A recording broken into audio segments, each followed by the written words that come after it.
हर हर महादेव। हरि संकीर्तन करते रहे, करवाते रहें और हरि नाम खूब रटते रहें और रटाते रहें। यहाँ बहुत से लोगों ने आज जो है कुछ प्रश्न किए हैं आप लोगों ने, तो आपके प्रश्नों का मैं उत्तर दे रही हूँ। पहला प्रश्न है कि सत्य क्या है। दूसरा प्रश्न, सनातन क्या है। तीसरा प्रश्न, सनातन धर्म क्या है। देखिए, पहले तो इस बात को अच्छे से जान लें कि ये जो तीनों प्रश्न है ना, ये इतने इंपॉर्टेंट है प्रत्येक मनुष्य को, यानी कि प्रत्येक शिशु को जो जब जन्म ले और जन्म से थोड़ा सा भी उसको जब होश सा आ जाए, समझ आने लगे, तो तभी इन तीनों प्रश्नों के उत्तर उसको मिल जाने चाहिए। ऐसी व्यवस्था होनी चाहिए, क्योंकि ये तीनों प्रश्न मनुष्य के जीवन के लिए बहुत जरूरी है। क्योंकि जिस तरह से देखिए, जिस तरह से एक परिवार में जैसे कोई शिशु उत्पन्न होता है तो उसको पैतृक संपत्ति में साथ में उसको मिलता है। जैसे क्या मिलता है, जैसे मकान, बंगला, कोठी, कुछ भी है, और उसका खेत, जमीन, जायदाद और यंत्र, औजार आदि, पशुधन आदि, ये उसका राइट हो जाता है कि ये मेरा पैतृक धन है, ये उसको मिल जाता, उसी समय उसके खाते में ये हो जाता, भाई इसका है, बोला जाता नहीं तो हमारी इतनी संपत्ति है, हमारा ये चीज है, हमारी वो चीज मेरी है, वो ऐसा उसी समय से शुरू हो जाता है। जब वो बाल्यकाल में, मायने बाल्यकाल ही जब उसको जन्म होता तभी से ऐसा हो जाता है, पैतृक संपत्ति। दूसरा, अब यहाँ हमें इन प्रश्नों को समझने के लिए मैं आपको एक चीज बताना चाहूंगी।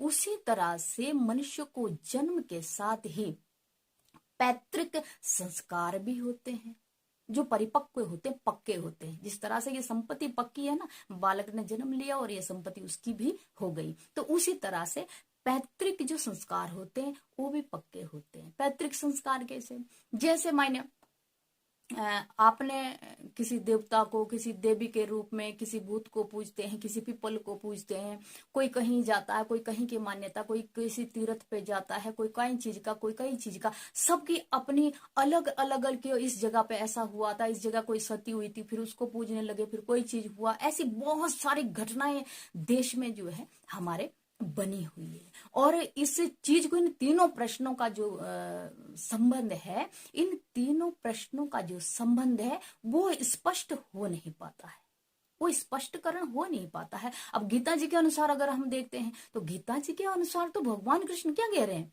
कि जो भूतों को पूजता है वो भूतों को प्राप्त होता है, वो भूत बनता है।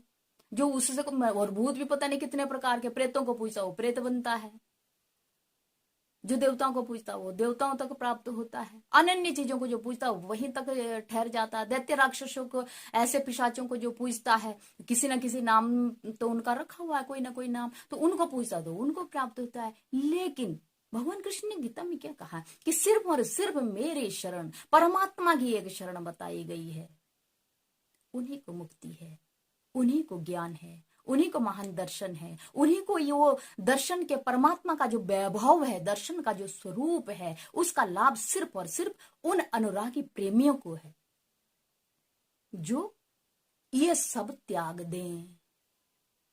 भाई अब आप, वो रूढ़िवादिता है ना, वो तो रिवाज बना और रीति बनी, और परिवार में आप जन्मे तो जो वो करती है पैतृक संस्कार कहेंगे, एक पैतृक संपत्ति और एक पैतृक संस्कार। इन पैतृक संस्कारों को जब तक आप नहीं तोड़ोगे, इसीलिए जो संत लोग जो है, जो सन्यासी, जो संत हो जाते हैं, सन्यासी नहीं, जो भी अपना सब कुछ त्याग देते, घर बार छोड़ देते हैं, तो उन्होंने वो संपत्ति त्यागी, वो संपत्ति त्यागी, उसके बाद जो वहां संस्कार थे वो भी छूट जाते हैं, वो संस्कार भी छूट जाते हैं, दोनों चीजें छूट गई, उनकी नए नूतन ढंग से जो है प्रक्रिया प्रारंभ हुई है, तो वो पूर्ण रूप से एक मनुष्य बनते बनते बनते और धर्मनिष्ठ होते होते वो जो है एक योगी हो जाता है।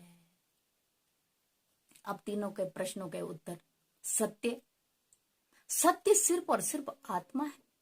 सनातन, आत्मा और परमात्मा, ये दोनों क्या है, ये सनातन है।